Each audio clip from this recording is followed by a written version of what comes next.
നാട്ടിലെ ഇതുപോലെ വലിയ ഒച്ചപ്പാടും ബഹളവും വിരുന്നുകാരൊന്നും ഇല്ലെങ്കിലും കെനിയയിലെ ഇതും ഒരു വൈബാണ്. തലേന്ന് തന്നെ ഹാദിക്കും റസാഖും ഒക്കെ വീട്ടിൽ വന്നായിരുന്നു. പിറ്റേന്ന് രാവിലെ പള്ളിയിലൊക്കെ പോയി വന്ന് ഞങ്ങൾ ബ്രേക്ക്ഫാസ്റ്റ് പ്രിപ്പയർ ചെയ്യാൻ തുടങ്ങി. റസാഖ് ആണെങ്കിൽ എന്നത്തെയും പോലെ ഭയങ്കര ഹെൽപ്പായിരുന്നു. ഞാൻ വീഡിയോ ഷൂട്ട് ചെയ്യാൻ നിന്നതും ഒരു മൂലക്ക് നിന്നിട്ട് കയ്യും കെട്ടി നോക്കി നിന്ന ഹാദിക്ക വേഗം വന്ന് കുറച്ച് ഇളക്കി സഹായിച്ചു.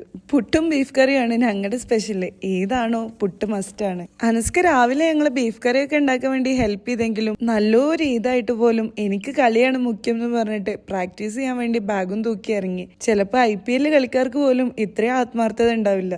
ഇഹാനു ആണെങ്കിൽ അവന്റെ അബ്ബനെക്കാട്ടിലും ബിസി. അവന് കേരള അസോസിയേഷന്റെ ഒരു പ്രോഗ്രാമിന്റെ പ്രാക്ടീസ് ഉണ്ടായിരുന്നു. അവൻ അവിടെ ഡ്രോപ്പ് ചെയ്ത് ഞങ്ങൾ 3 പേരും കൂടെ തൊട്ടടുത്തുള്ള ഒരു റെസ്റ്റോറന്റിൽ പോയി കുറച്ച് ഫോട്ടോസും കാര്യങ്ങളൊക്കെ എടുത്ത് അവിടുന്ന് 2 ജ്യൂസൊക്കെ ഓർഡർ ചെയ്ത് കുറച്ചു നേരം വർത്താനം പറഞ്ഞിരുന്നപ്പോഴേക്ക് അബ്ബയും മോനും പ്രാക്ടീസ് ഒക്കെ കഴിഞ്ഞ് വന്ന്. ആക്ച്വലി ഞങ്ങൾ പുറത്തൊക്കെ പോകാൻ വേണ്ടിയിട്ട് പ്ലാൻ ചെയ്താ വന്നതെങ്കിലും കുറച്ച് കഴിഞ്ഞപ്പോഴേക്ക് എല്ലാവരും ടയർഡായി. രാവിലെ കഴിച്ച പുട്ടും ബീഫും കുറച്ച് ഓവറായോ എന്നൊരു സംശയം. സോ വീട്ടിൽ പോയിട്ട് അവിടെ ഇന്നലെ ഉണ്ടാക്കിയ ചിക്കനും നെയ്ച്ചോറും കഴിച്ച് സ്വസ്ഥമായിട്ട് കിടന്നുറങ്ങാന്നുള്ള ഡിസിഷനിലെത്തി. ഒരു ഉറക്കമൊക്കെ കഴിഞ്ഞ് എണീറ്റപ്പോഴേക്ക് അഖിലും അനീറ്റയും ഡ്യൂട്ടി ഒക്കെ കഴിഞ്ഞ് വന്നു. ഈദായിട്ട് എവിടെയും പോയില്ലല്ലോ എന്ന് ആലോചിച്ചപ്പോ എന്നാ പിന്നെ പുറത്തു പോയി ഫുഡ് കഴിച്ചാലോ എന്നുള്ള പ്ലാനായി. പിന്നെ നമ്മളൊന്നും നോക്കിയില്ല. അവിടെ അടുത്തുള്ള ഒരു ഇന്ത്യൻ റെസ്റ്റോറന്റിൽ പോയിട്ട് അവിടുത്തെ സ്പെഷ്യൽ ആയിട്ടുള്ള മട്ടൻ കീമയും ബട്ടർ ചിക്കനും ചിക്കൻ ടിക്ക മസാലയും ബട്ടർ നാണും പിന്നെ ഒരു ഒറിയോ ഷേക്കും ഒക്കെ ആയിട്ട് ഫുൾ പൊളിങ്ങും കഴിഞ്ഞിറങ്ങി. നാട്ടിലാവുമ്പോ നമ്മള് ഉമ്മയുടെ വീട്ടിലൊക്കെ വിരുന്നു പോകുന്ന ഒരു ഫീൽ ഉണ്ടാവുമല്ലോ. ഇവിടെ കെനിയയില് നമ്മുടെ ഫാമിലി ഇവരൊക്കെയാണ്. പിന്നെ സത്യം പറഞ്ഞ